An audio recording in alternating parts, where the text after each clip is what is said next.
अस्सलामुअलैकुम एवरीवन। जैसा कि आप जानते हैं कि कोरिया की ऑनलाइन रजिस्ट्रेशन जो है वो 10 मार्च 2020 से स्टार्ट होने वाली है और 16 मार्च 2020 को जो है ना इख्तिताम हो जाएगा। तो इसी सिलसिले में एक वीडियो बनाई जा रही है यूट्यूब की, ताकि आप लोगों की हेल्प हो सके कि आप लोग ऑनलाइन रजिस्ट्रेशन जब आप करा रहे हो, ताकि आपको कोई मसले मसाइल हो तो आप इस वीडियो को देख के उस मसले मसाइल को हल कर सकें। सबसे पहले हम जाएंगे OEC की वेबसाइट पे oec.gov.pk। इसमें मैंने इंटर प्रेस किया, मेरे पास ये 3 ऑप्शन आ रही हैं। एडवर्टाइजमेंट, इश्तिहार, डाउनलोड चालान फॉर्म्स। फीस चालान फॉर्म डाउनलोड करें और click here to apply online. ठीक है, सबसे पहले हम एडवर्टाइजमेंट पे जाएंगे। एडवर्टाइजमेंट में हमने क्लिक किया तो ये एडवर्टाइजमेंट हमारे पास खुल गई। ठीक है, ये आप पढ़ लीजिएगा पूरी एडवर्टाइजमेंट। ठीक है, अब जब डाउनलोड चालान फॉर्म पे क्लिक करेंगे तो चालान फॉर्म खुल जाएगा। ठीक है, अब इसके अंदर 3 चीज़ें, एक है चालान फॉर्म में बैंक कॉपी, एक है OEC की कॉपी और एक है कैंडिडेट कॉपी। ये आप किसी भी HBL के ब्रांच में जाके, पूरे पाकिस्तान में किसी भी ब्रांच में जाके जमा करा सकते हैं। जब आप जमा कराएंगे तो कैंडिडेट कॉपी आपको बैंक दे देगा, वो आपने अपने पास रखनी है ताकि आप इसमें बाद में इसको रजिस्ट्रेशन के वक्त जो है इस्तेमाल कर सकें। मतलब आपने अपलोड करनी है इसको, इसको घुमाना नहीं है। दूसरा ये है कि तीसरी ऑप्शन ये है कि click here to apply online. जब मैं इस पर क्लिक करूँगा तो एक फॉर्म खुल जाएगा। अच्छा, अगर आपने यह फॉर्म जो है डाउनलोड करना है, रजिस्ट्रेशन फॉर्म, तो आप ये वाला बटन दबा दें। ये डाउनलोड का बटन है, इस पर क्लिक करेंगे तो आपका फॉर्म डाउनलोड हो जाएगा। प्रिंट दबाना है तो यहीं से आप प्रिंट का बटन दबाएंगे तो आप प्रिंट भी कर सकते हैं इसी फॉर्म को। अच्छा, जब आप फॉर्म फिल सब फीस जमा करा लेंगे, ठीक है, तो आपने इस थर्ड स्टेप पे आना है, click here to apply online. इसके ऊपर जब आप क्लिक करेंगे, ठीक है, आपके पास ये एडवर्टाइजमेंट खुल गई है। आपने अगर एडवर्टाइजमेंट पढ़ी हुई है, नहीं पढ़नी, तो फिर आपने क्लोज़ का बटन दबाना है, ये बंद हो जाएगी। अब आपके पास सामने फॉर्म खुल गया। फॉर्म के अंदर हमारे पास है ये रेड कलर के, जो सुर्ख कलर के निशान है, ये वो चीज़ें हैं जो इन्फॉर्मेशन नेसेसरी है, ये जो है ज़रूरी है। इसके अलावा फॉर्म सबमिट नहीं कर सकते। जैसे मैंने सबमिट का बटन दबाया तो ये मुझे फॉर्म नहीं सबमिट करने देगा। ठीक है, candidate name, father name, date of birth ये ज़रूरी है। पासपोर्ट नंबर ज़रूरी नहीं है। अगर आपके पास पासपोर्ट नहीं भी है तब भी आप अप्लाई कर सकते हैं, कोई इशू नहीं है। तो अभी चलते हैं, फॉर्म को फिल करते हैं। कोई इशू वगैरह आए तो हम इसको देख लेते हैं।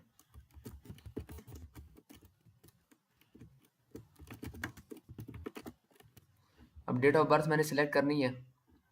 ठीक है, अब ये 21 अप्रैल 1980 से पीछे मैं नहीं जा सकता। इसकी वजह ये है कि मैं जो कोरिया रजिस्ट्रेशन की जो डेट है उसकी है 18 से लेके 39 साल तक। तो इसलिए इसी डेट के दरमियान रहते हुए, इसी एज के दरमियान रहते हुए लोग अप्लाई कर सकते हैं। तो इसलिए इसकी कम से कम डेट जो है वो 21 अप्रैल 1980 है। अब मैंने फॉर इंस्टेंस करनी है 1/12/1990, तो मैं इस 1980 पे क्लिक करूँगा सन के ऊपर, एक दफ़ा दोबारा क्लिक करूँगा तो ये मेरे पास सन खुल गए। ठीक है, अब मैंने ये बटन दबाया, मेरे पास सन आ रहे हैं। अब मैंने जो सा करना है, अपनी तारीख़ पैदाइश सेलेक्ट करने के लिए 1990 पे क्लिक किया। अब महीना आ गया, कौन से महीने में। अच्छा, महीना दिसंबर का है और अब दिसंबर में कौन सी डेट है, 1/12/2000 1990, ये मेरी डेट ऑफ बर्थ सेलेक्ट होगी। अब पासपोर्ट नंबर है, पासपोर्ट नंबर के अंदर पहले 2 करैक्टर होते हैं और 7 डिजिट्स होते हैं। तो ये आपका पासपोर्ट नंबर पासपोर्ट पे लिखा होगा, ये पासपोर्ट नंबर हो गया। मोबाइल नंबर हो गया जी, जो आपका मोबाइल नंबर है।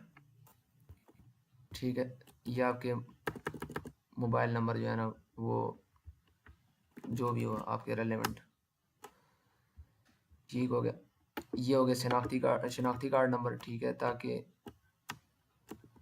ये आपका शनाख्ती कार्ड नंबर होगा। ये HBL ब्रांच कोड है, जहाँ पे आप जमा कराएंगे। हर जो है ना ब्रांच को एक कोड दिया जाता है। HBL ब्रांच कोड से आप पूछ भी सकते हैं, आपको बता देंगे। अगर नहीं भी है तब भी फॉर्म आपका फिल हो जाएगा, अब सबमिट हो सकता है। ये मैं 0971 दे रहा हूँ। ये मेरी फ़ीस सबमिट डेट है। ये 10 से ले रजिस्ट्रेशन 10 से स्टार्ट हो रही है, 16 पे ख़त्म हो रही है, तो इसी के दरमियान मैं दे सकूँगा, इससे आगे पीछे नहीं दे सकता। मैंने मतलब 10 सेलेक्ट की है। ये वो डेट है जिस दिन मैंने अपनी फ़ीस जमा कराई बैंक में।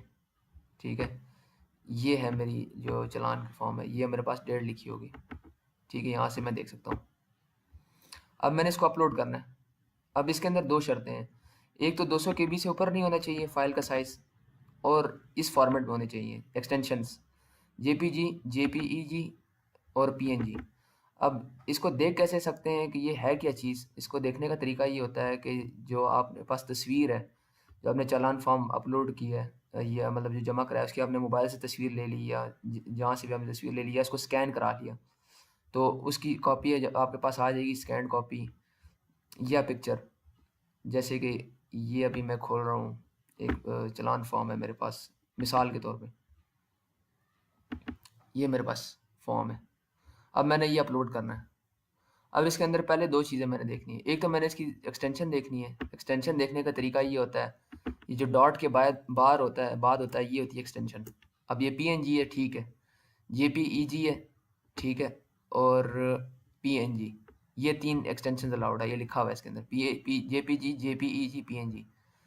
अब जेपीजी है, अगर यहाँ पे एक्सटेंशन ना भी आ रही हो कोई बात नहीं, आप प्रॉपर्टीज़ में जाए, ठीक है, यहाँ से आप देख सकते हैं, ठीक है, इसका इसकी एक्सटेंशन ये है और इसका साइज़ ये है 192 KB, 192 KB जो है इसका साइज़ है।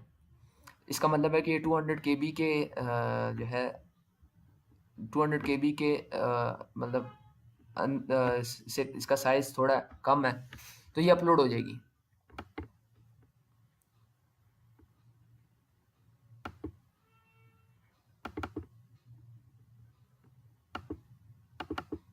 ये फॉर्म अपलोड हो गया, ठीक है, ये टिक का निशान आ गया इसके ऊपर। अच्छा, कोरियन लैंग्वेज ट्रेनिंग, ये वो है कि अगर आपने कोई कोरियन लैंग्वेज की है कि नहीं की किसी इंस्टीट्यूट से। जैसे अगर मैंने किया तो मैं यस का बटन दबाऊंगा, ये किस हाँ मैंने कोरियन लैंग्वेज की है, मैं यस का बटन दबाऊंगा, और आपने किस इंस्टीट्यूट से पढ़ा है। फॉर इंस्टेंस मिसाल के तौर पे मैंने ओवरसीज़ एम्प्लॉयमेंट कॉरपोरेशन से पढ़ा है, और किस साल में आपने जो है ना ये डिग्री जो है ना या ये सर्टिफिकेट हासिल किया, मतलब मिसाल के तौर पे 2012 में किया, ठीक है। अब उसकी जो सर्टिफिकेट होगी उसकी आपको तस्वीर भी अपलोड करनी होगी। अब जैसे ये एक सर्टिफिकेट है, अब यही शर्त जो ऊपर रखी है 200 KB की, इसकी भी 200 KB का जो है साइज़ है। जेपीजी, जेपीईजी एंड पीएनजी जो है सिर्फ ये अलाउड है। अब मैंने इसके ऊपर क्लिक किया, अटैच कोरियन लैंग्वेज सर्टिफिकेट्स पे लिखा हुआ है, मैंने चूज़ फाइल किया। अब ये मेरे पास एक सर्टिफिकेट है, ये आप देख सकते हैं। जिन लोगों ने ओवरसीज एम्प्लॉयमेंट कॉर्पोरेशन से पढ़ा होगा ये सर्टिफिकेट उनको मिलते हैं। ये एक सर्टिफिकेट है, मिसाल के तौर पे मैंने उठाया हुआ है, इसको मैं अपलोड करने जा रहा हूँ, ठीक है। अब मैं इसको अपलोड करता हूँ, ठीक है। अब इसने मुझे एरर दे दी है, the selected file is not valid, only maximum 200 KB size is allowed. अब इसका साइज़ 200 KB से ज़्यादा है, ये मुझे अपलोड नहीं करने दे रहा। अब मेरे पास ऑप्शन क्या है, मेरे पास अब कोई ऑप्शन, क्योंकि मैंने करना तो है अपलोड। अभी इसका साइज़ है, प्रॉपर्टीज़ में जाऊँगा, 848 KB है। अभी इसके लिए मुझे कंप्रेशन करनी पड़ेगी। कंप्रेशन करने के लिए आपके पास एक वेबसाइट है, मैं उसमें भी दे दूँगा, tinypng.com। इधर जाएंगे आप, जहाँ पे आपकी वो फाइल पड़ी है, यहाँ पे जैसे मेरे डेस्कटॉप पे पड़ी है, मैंने डेस्कटॉप पे क्लिक किया, कोरियन एप्लीकेशन फॉर्म, इस पर क्लिक किया, ठीक है। अब वो कंप्रेस कर रहा है, इसका साइज़ ये थी 869 KB, 337 KB हो गई है कंप्रेशन के बाद। मैंने डाउनलोड की, ठीक है। डाउनलोड करने के बाद जो है इसको मैंने अपने पास सेव कर लिया। अभी इसके अंदर एक और इशू है, इशू ये है कि जो इसका साइज़ है वो अभी भी 200 KB से ऊपर है, ठीक है। इसको मैं कर देता हूँ कंप्रेस्ड,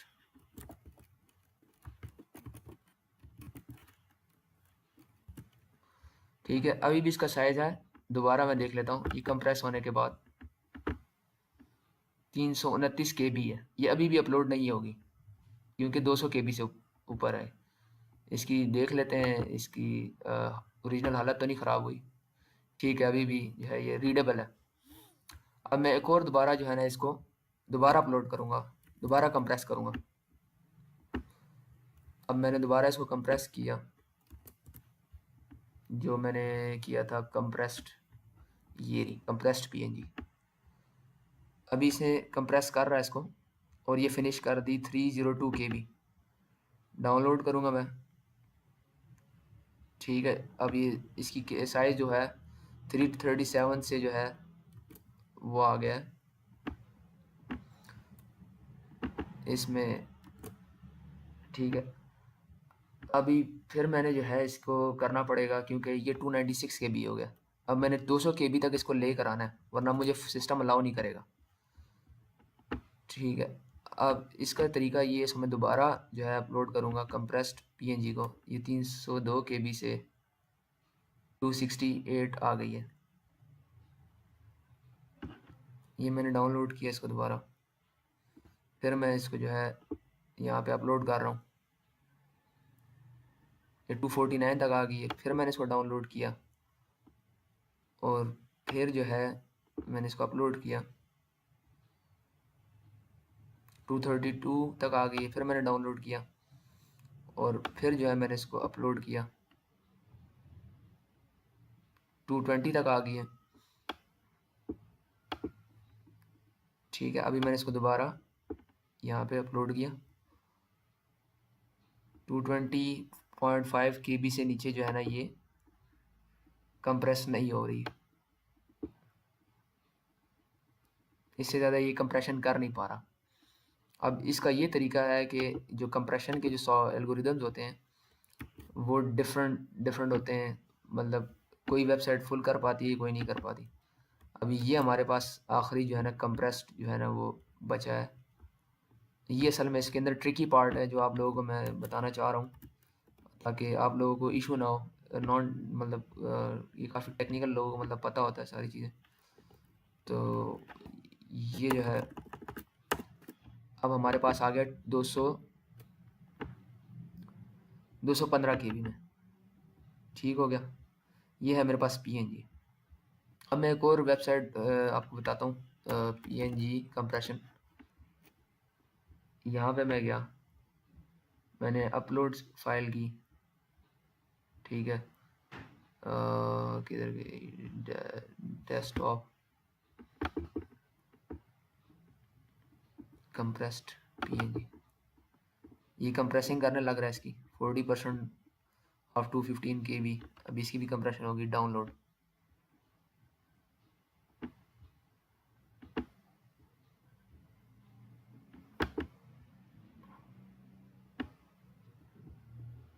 अभी भी जो है ना इसकी कंप्रेशन नहीं हुई।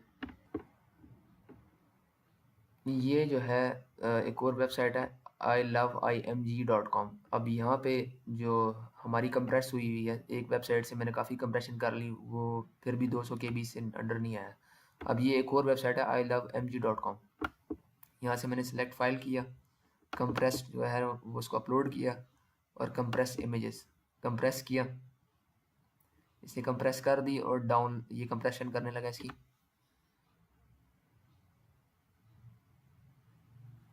ये इसने कंप्रेस कर दिया। कंप्रेस करने के बाद ये मेरे पास डाउनलोडेड आई है। इसको मैं वापस सेव करता हूँ, डेस्कटॉप, कंप्रेस्ड पीएनजी। अभी इसका साइज हो गया है 192 केबी। ठीक है, अब मैं इसको अपलोड कर सकता हूँ, कंप्रेस 3.png, ये जो फाइल है मेरे पास। अभी हम इसको अपलोड करते हैं। ठीक है, ये रहा कंप्रेस 3.png, ये अब अपलोड होगी, आप जैसे देख रहे हैं। इसी तरह आपने ट्रेनिंग, वोकेशनल ट्रेनिंग से अगर कोई हासिल किया हुआ है, कोई डिप्लोमा लिया हुआ है, टेफ्टा से, नेफटेक से, पीवीटीसी से, पीपी स्टेविट से, मतलब सिंध टेफ्टा से, बलूचिस्तान टेफ्टा से, कहीं से भी अगर आपने कोर्स किया हुआ है तो आप यहाँ से यस करेंगे, यस का बटन दबाएंगे और नेम ऑफ वोकेशनल इंस्टीट्यूट, जहाँ से आपने जो है वो पढ़ा हुआ है, जिस इंस्टीट्यूट से। जैसे टेफ्टा है, टेफ्टा तो टेफ्टा के अंदर इंस्टीट्यूट्स होते हैं, जैसे टेक्निकल इंस्टीट्यूट इस्लामाबाद। ठीक है, आप सेलेक्ट कैटेगरी करेंगे कि कौन सी कैटेगरी में जो है ना आपने हासिल किया है। वेल्डिंग में किया है तो वेल्डिंग करेंगे, कास्टिंग में किया है, इलेक्ट्रॉनिक्स में किया है, मैकेनिक्स में किया है। अगर इसमें कोई भी नहीं आ रहा तो आप अदर्स का बटन दबाएंगे। अदर्स करेंगे तो एक और आपके पास वोकेशनल ट्रेनिंग की कैटेगरी खुल जाएगी। ठीक है, सेलेक्ट कैटेगरी, सिविल टेक्नोलॉजी, अबदार, अडा वर्क, ये आपके पास आ रही है। जैसे एयर टिकटिंग मैं सेलेक्ट कर लेता हूँ, ये मेरे पास आ गई वो वोकेशनल ट्रेनिंग। आपने किस साल ये कोर्स किया है? 2020 में किया, 19 में, 18 किया, 12 में किया है, ठीक है। अब आपने जो आपने सर्टिफिकेट लिया है वोकेशनल ट्रेनिंग से, उसको आप अपलोड करेंगे उस सर्टिफिकेट को। वो वही 200 KB से अंडर होना चाहिए। JPG, JPEG and PNG allowed है, इसके अलावा अलाउड नहीं है। अगर आपको एक दफ़ा मैं फिर बता दूं, क्योंकि ये काफ़ी है ना, इसमें आपको शायद दुश्वारी हो, तो इसलिए मैं दोबारा आपको बता रहा हूँ। आप प्रॉपर्टीज़ में जाएंगे, यहाँ से आप पढ़ेंगे .png, .jpg, ये जो है ना, ये एक्सटेंशन है। अब इसका साइज़ 216 KB है, इसकी सॉरी कंप्रेस्ड की 193 KB है, तो ये अपलोड हो जाएगा। ये मैंने आपके सामने अपलोड कर दिए। अच्छा, इसमें ये है, अगर एक बंदे ने कोरियन लैंग्वेज नहीं भी की, वोकेशनल ट्रेनिंग और इंस्टीट्यूट से दाखिला नहीं भी लिया, तब भी वो फॉर्म सबमिट कर सकता है। आपने ऑप्शन को नो कर देना है। जैसे मैंने फॉर इंस्टेंस कोरियन लैंग्वेज की है, सही है, और मैंने टेफ्टा या नेफटेक्स या टेक्निकल या वोकेशनल इंस्टीट्यूट से पढ़ा नहीं हुआ, तो मैं इस ऑप्शन को कर दूंगा नो। ये ऑप्शन नो हो गई, ठीक है। तब भी मैं अप्लाई कर सकता हूँ। इसमें ये ना समझिएगा कि मैं अप्लाई नहीं कर सकता, ठीक है।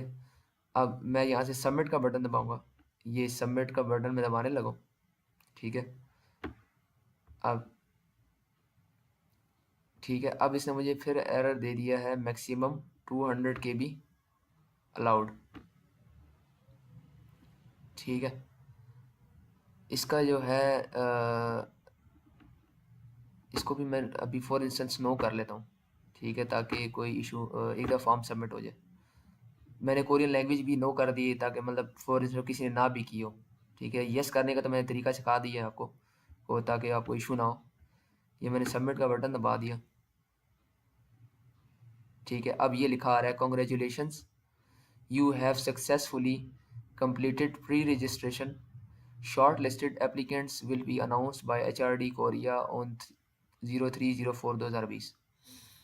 अब जब आप सबमिट कर लेंगे तो आपके पास ये आएगा एक जिससे आपसे पता लगेगा कि आपकी रजिस्ट्रेशन सक्सेसफुली हो चुकी है। आप ओके का बटन दबाएंगे, ठीक है, और ये ख़त्म हो जाएगा।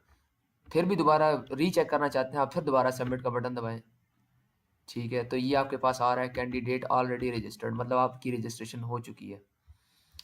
तो मैं ये वीडियो अपलोड कर रहा हूँ, और सब्सक्राइब कीजिएगा। और अगर कोई मसला हो तो अपने कमेंट सेक्शन में आप लिख सकते हैं, हम आपकी हेल्प करेंगे, और ताकि आपको कोई दुश्वारी ना हो। ओके जी।